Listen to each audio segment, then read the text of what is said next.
So I want to start this subsection with another example. And our example is this. My friend has 3 dice, a 4-sided dice, a 6-sided dice, and a 10-sided dice, and he picks one of them, each equally likely. What's the probability he rolls a 5? Now, there are some things we know we can write here, which is that if we knew what dice he picked, then this would be a very easy question. We know that if he picks the 4-sided dice, then the probability that he rolls a 5 is 0 because the 4-sided dice doesn't have a 5 on it. So I'm writing that as the conditional probability of rolling a 5 given, and I'm writing D4 for the event that the 4-sided dice is chosen. So the probability of rolling a 5 given you choose the 4-sided dice is 0. Similarly, the probability that my friend rolls a 5 given that he picks the 6-sided dice is, well, there are 6 possibilities on the dice, and one of them is a 5, so it's 1 in 6. And similarly, the probability he rolls a 5 given that he chooses the 10-sided dice is 1 in 10, because there's 1 5 on the dice, and the dice has 10 sides. So the thing is here, this question is very easy once we split it into the subcases of which dice is chosen.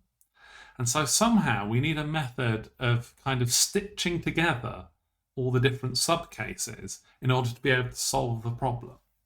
And there is a result that tells us how to do that, and that result is called the law of total probability. And the law of total probability tells us how to stitch together all the answers for the different cases into one overall answer. Before we state the law of total probability, we need to be a bit careful about what we mean by different cases.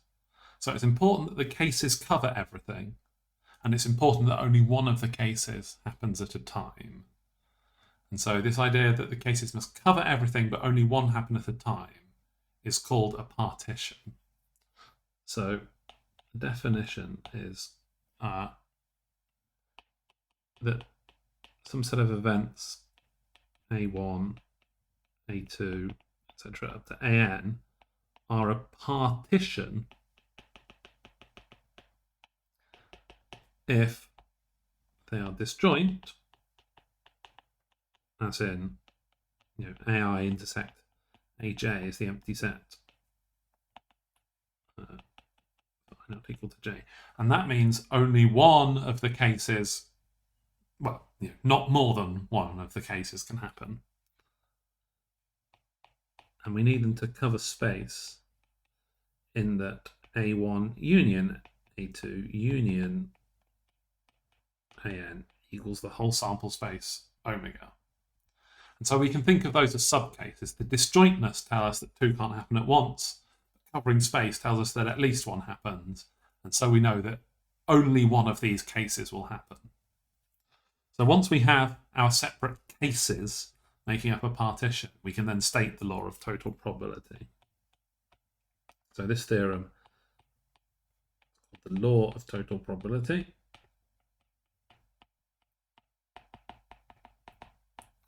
And it says, if we have a partition,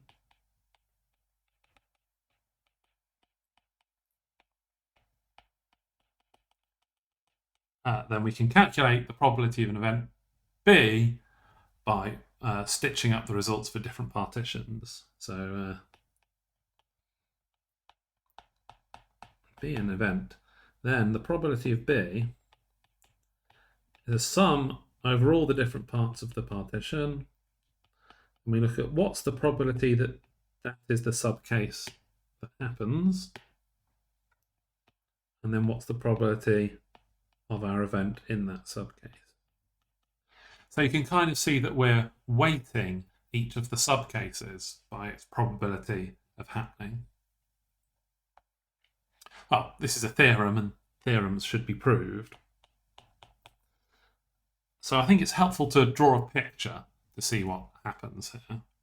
So the idea is that here's our whole sample space, omega, and we're kind of splitting it into different cases. So, you can think of these as B1, B2, B3. So like the different cases are strips of the sample space. And then we have some event B. Sorry, we called the partition A, didn't we? I like to keep the same notation. A1, A2, A3, and then we have our event A. And we can kind of split up B according to which part of the partition it happened in. Did it happen in A2? Did it happen maybe in A3? Or did it happen in A4? Or did it maybe happen in A5? Or did it happen in A6? So what we're saying there is that we can write the event B into splitting it up into which case it happened in. So it might have happened in A1. So that would be B intersect A1.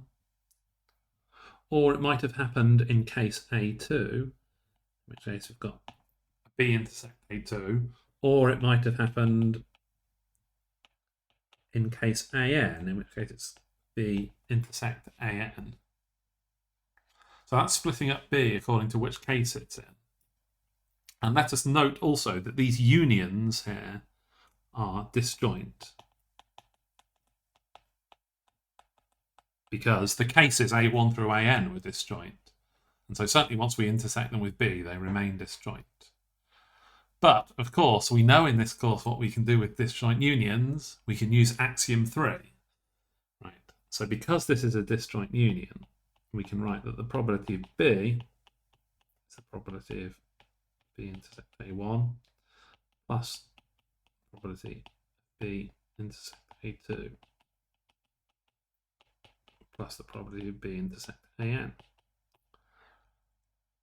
But, as we know from the definition of conditional probability and from the chain rule we saw earlier, we also have that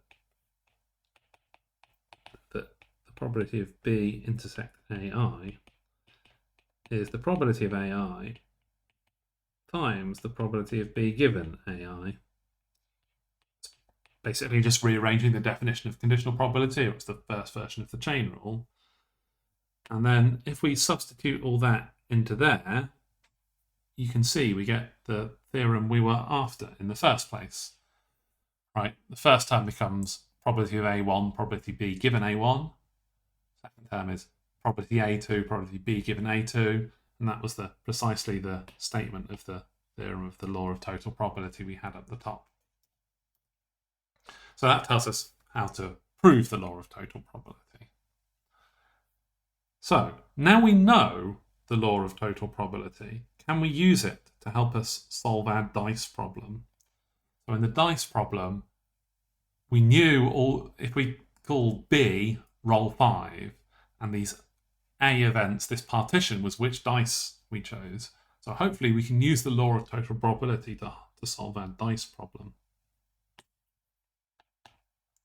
So back to the dice example.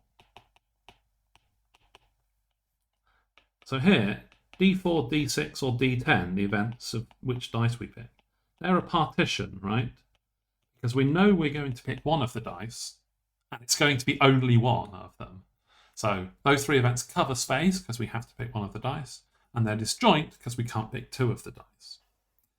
And so we can use the law of total probability to help us find the probability we roll a 5. It's probability of D4 times probability roll 5 given D4 plus probability we pick the 6-sided dice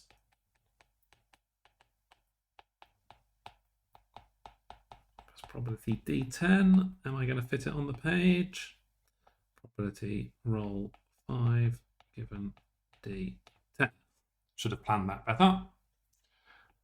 Well, for all of these, we know that the probability of picking the dice was a third, because right at the top we said that each of the dice are equally likely.